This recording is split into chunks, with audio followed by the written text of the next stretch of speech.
Mayong adlaw na sab kaninyong tanan. Kumusta mo karon mga kagalaan hinaot sa gihapon nga nagsubaybay mo nining atong tuluman or welcome sa atong channel. Hinaot nga sa gihapon karon malipayon mo kauban sa inyong mga minahal sa kinabuhi. Ato din kumustahon ang atong mga higala nga naa sa abroad karon, sila si Yin Laurenio, sila si Nona Bitimtim, sila si Marlo Garopel, o sa ato sa mga kaygalaan nga niya dinhi sa Pilipinas. Kumusta mo karon? Hinaot nga sa gihapon ubanan ko ninyo sa pagpamalandong sa pulong sa Ginoo sa pipila lamang ka mga minutos.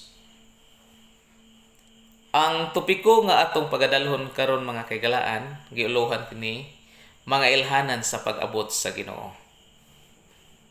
Dunay pangutana nga nagkanayon. Ang Diyos ba nagpahibalo sa iyang katawhan? Kung kanus-a siya mubalik ning kalibutana? Doon na ba'y tukma nga pitsa? Doon na ba'y tukma nga adlaw? O ka tukma nga tuig sa iyang pag-anhi dinhis kalibutan?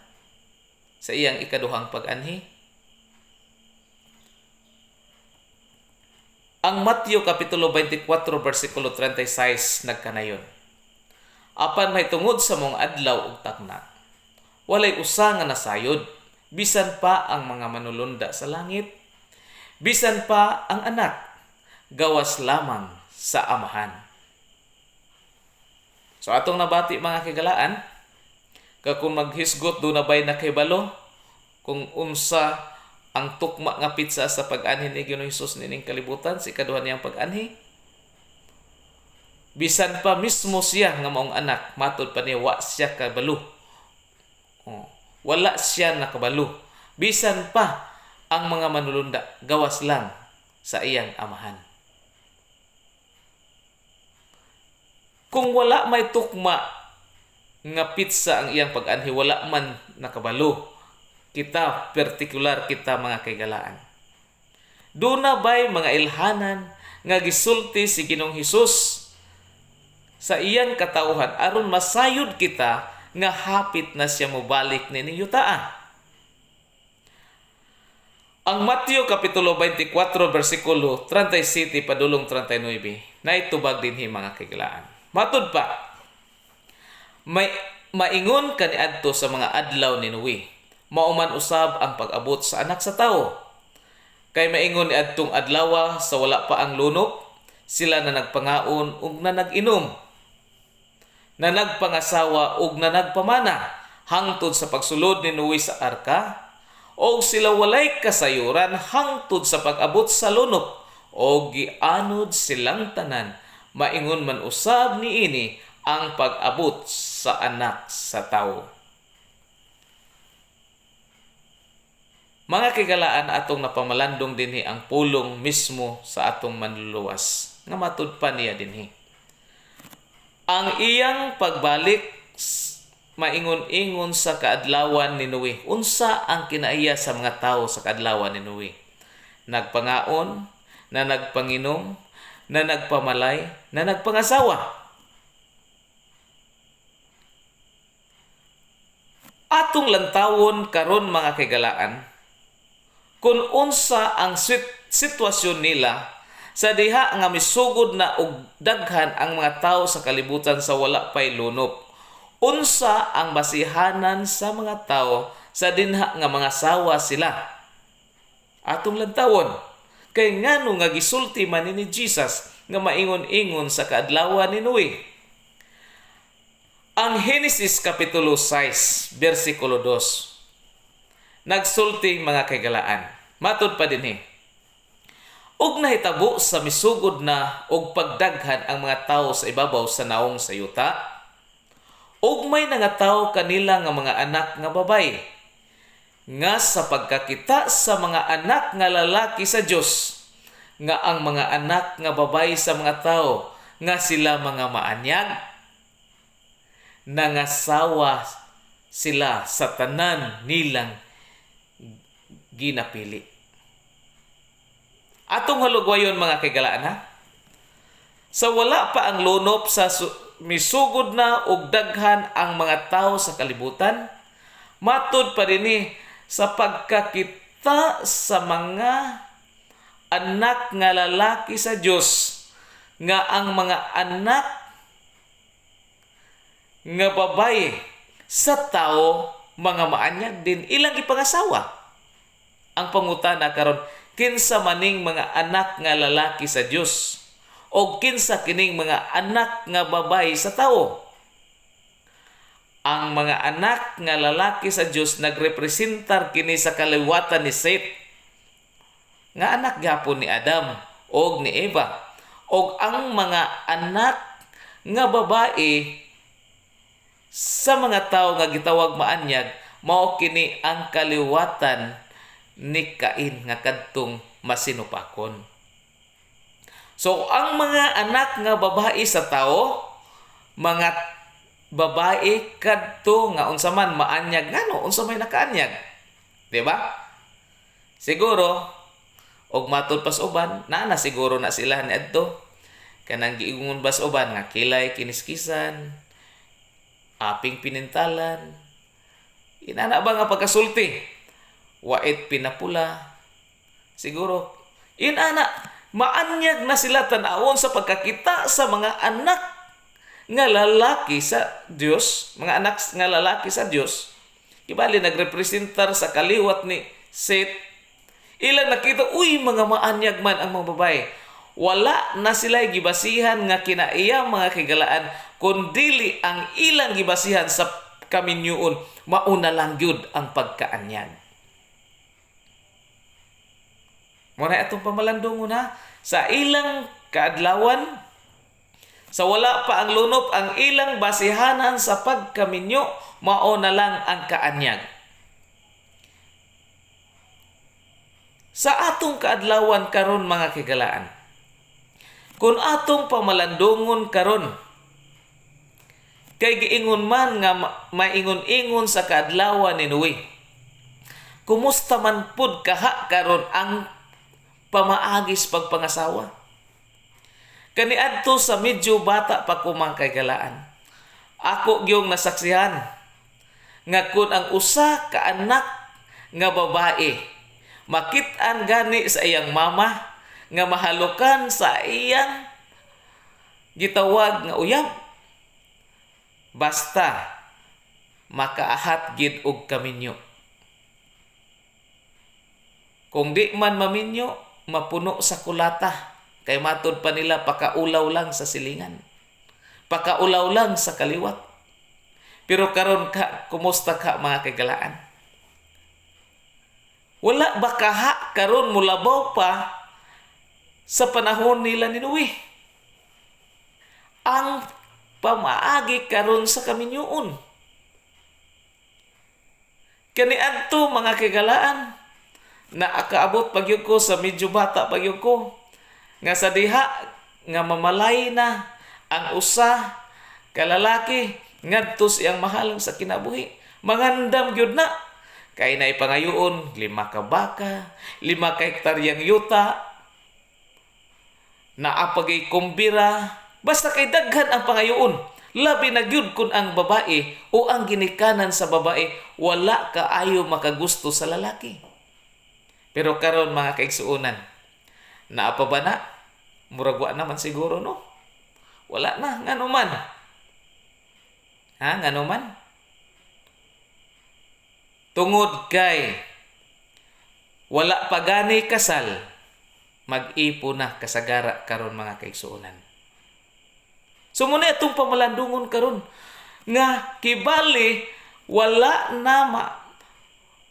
nay kalainan sa mga kaadlawan sa panahon ni Noe sa wala pa ang lunok.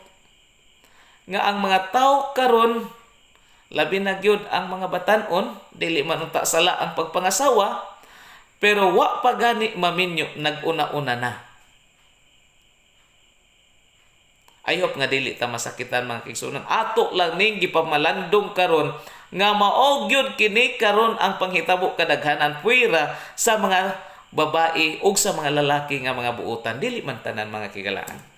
Apan ato lang kining gi-explain ang kining giingon ni Ginoong Hesus maingon-ingon sa kadlawan ni Noe.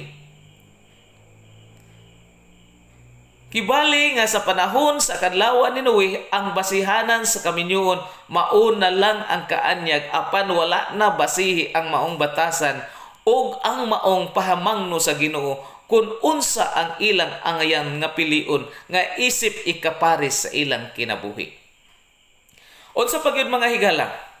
Matud pa na nagpamalay, na nagpangaon, na nagpanginom.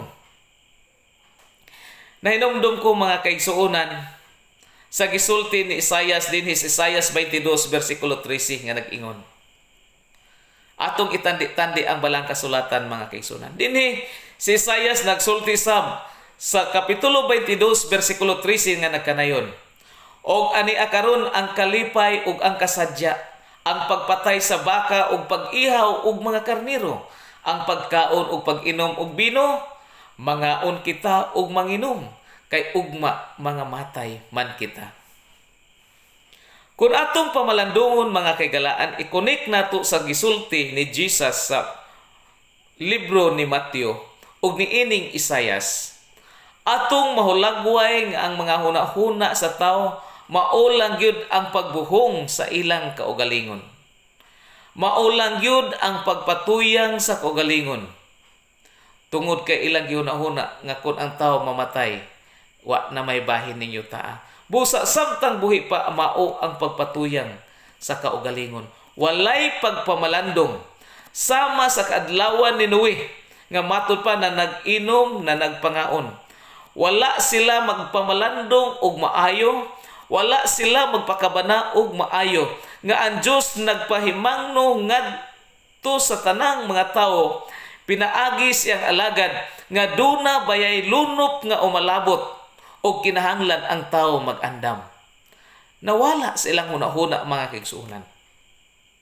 Og mausab na ang ingon nga sa kaadlawan sa panahon sa iyang pag-anhi, may sama o masusama baya sa kadlawan ni Noe ang iyang pagbalik. Meaning, nga ni anang adlaw sa iyang pagbalik, kasagara or kadaghanan sa mga tao, wala na'y pagpakabana sa pulong sa Ginoo.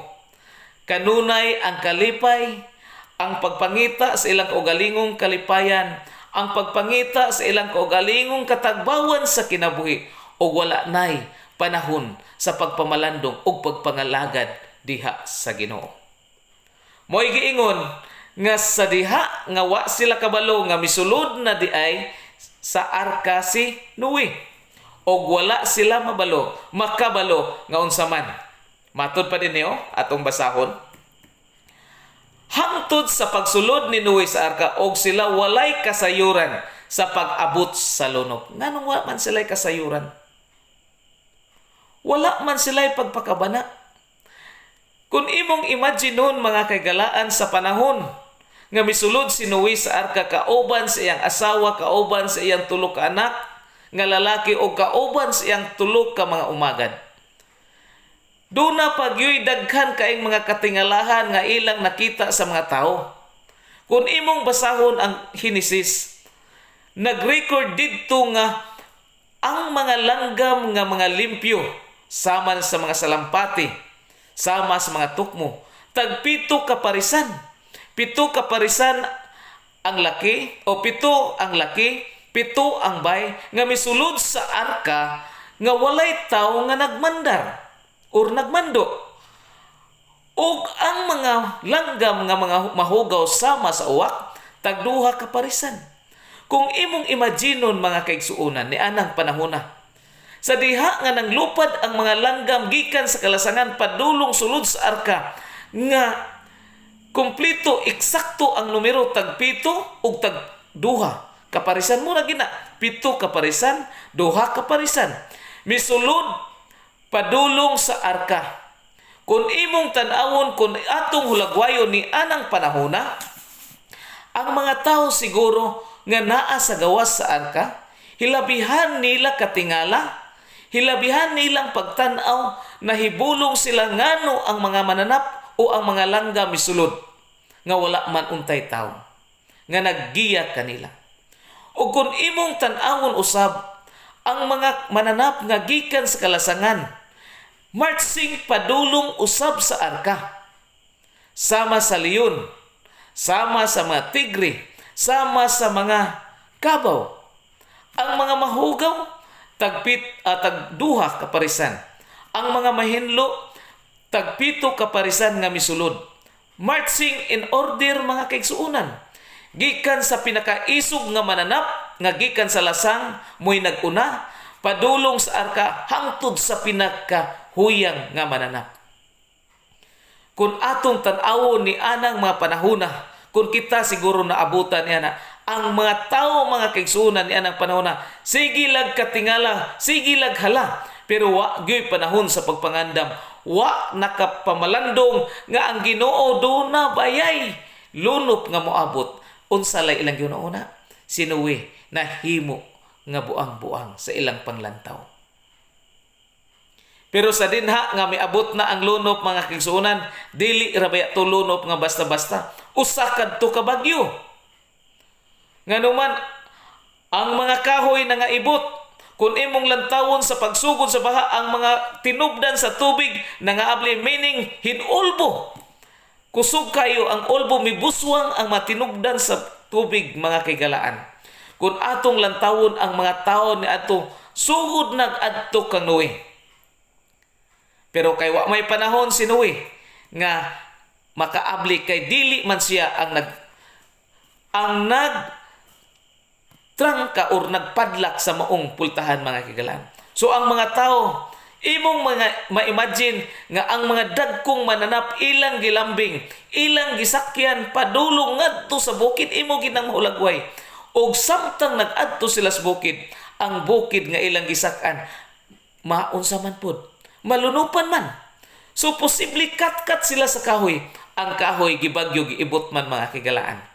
Ang nahitabo nangamatay kit sila. Gianod sila tungod kay wa sila'y pagpangandam.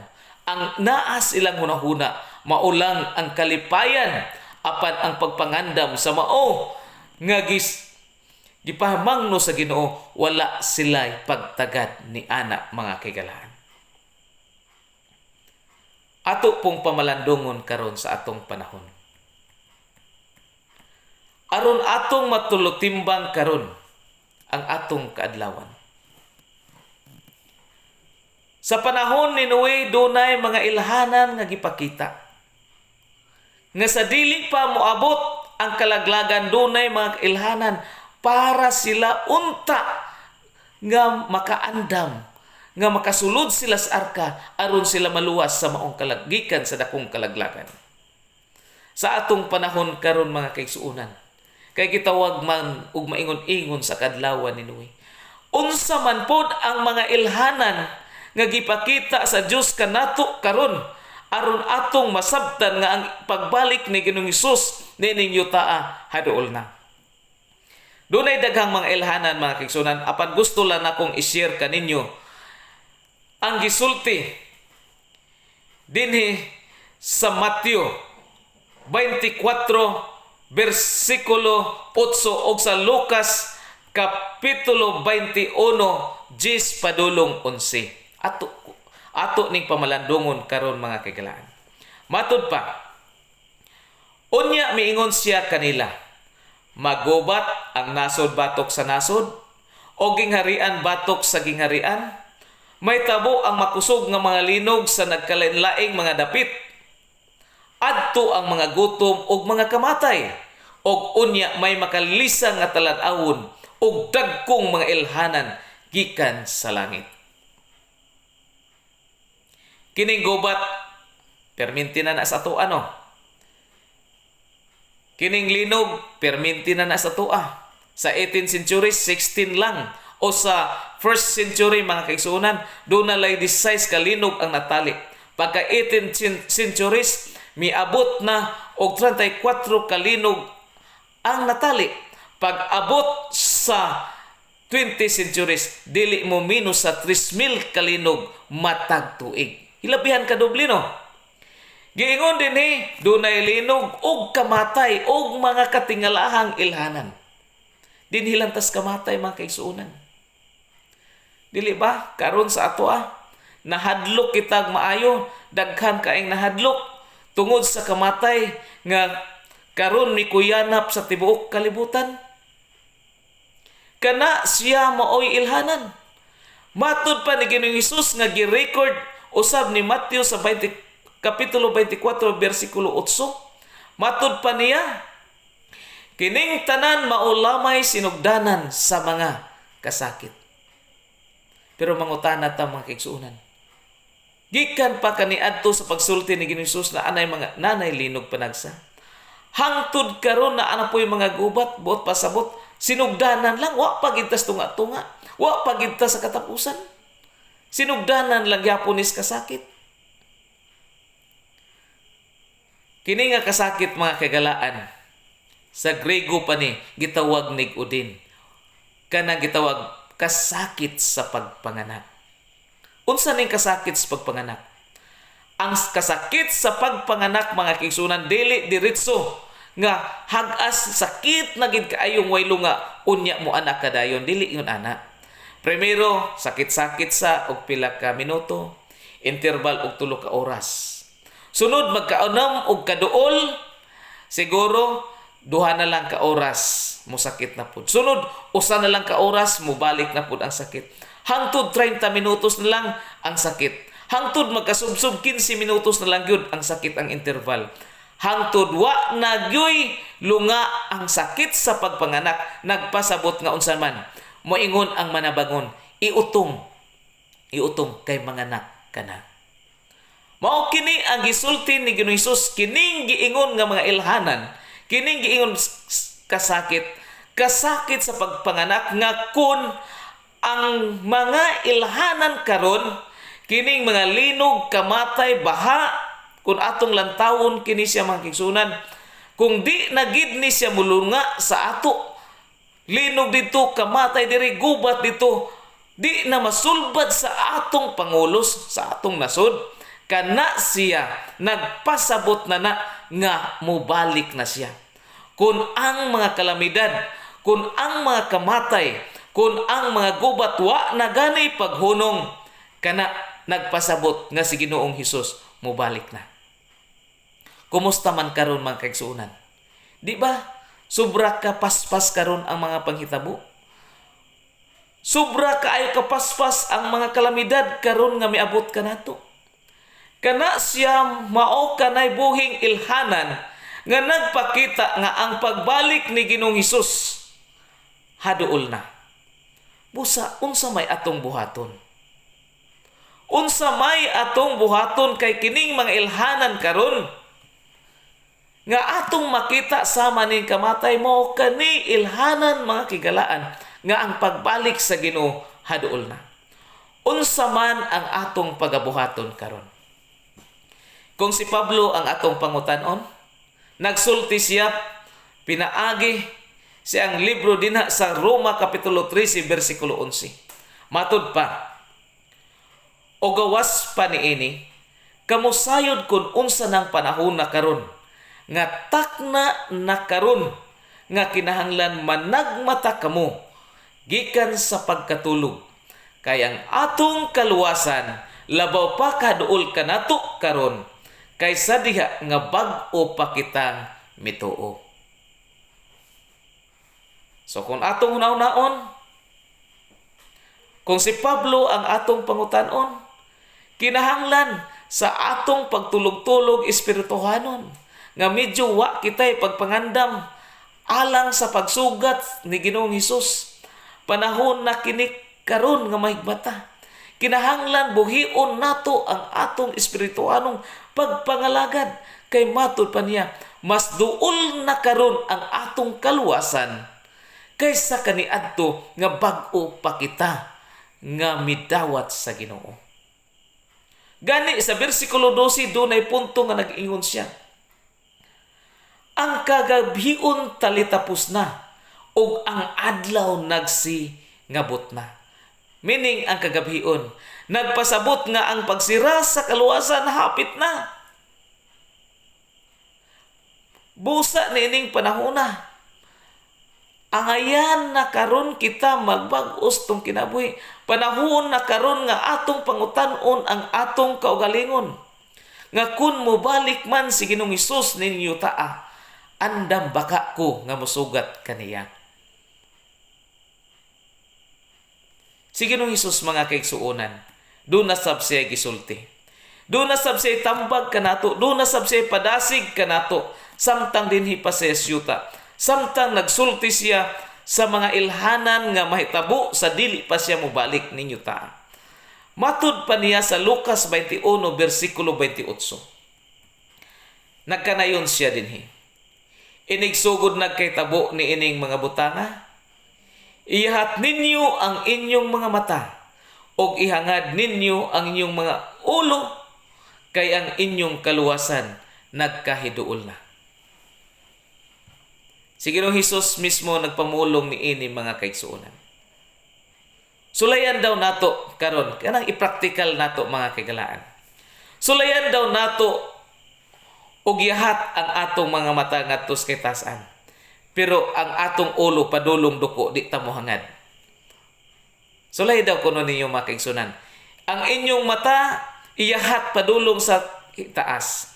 Samtang ang inyong ulod pabilin nga duko di mo mohangad. Katawa ka no? Medyo malibat kita ba? Tungod kay ang atong ulo nagduko, samtang atong mata nagyahat. So siyempre murtag malibat kay wa man musabay ang atong ulos paghangad. Doon na po tayo mga punto nga pwede natong makuhaan kining ilustrasyon mga kaigsuonan.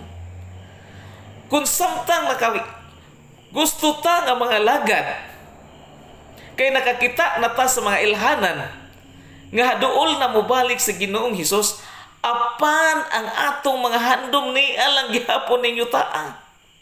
Kanunay lang gihapon ta sa pagpangita ni ining mga butang ni ining kalibutana ug wala gihapon tay pagpamalandong sa tinud-anay, sa pagpangalagad nga tinud-anay nga atong igugol ang atong tibuok kinabuhi dinha sa Ginoo. Usahay ang atong pagpangalagad ug sa uban pag sinultian magkabikos-bikos gayud.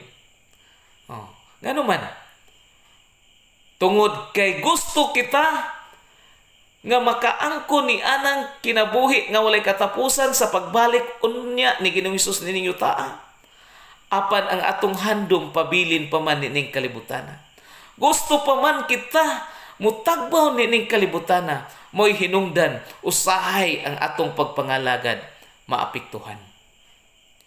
Mga kagalaan ko, nining takna sa atong pagpamalandong karon. Ato ning pamalandongon og maayo kining atong kinabuhi karon. Atong ipangutana pag sincero sa atong kaugalingon karon. Nga nakita naman gyud nato karon ang mga ilhanan nga duol na mo balik si Ginoong Hesus.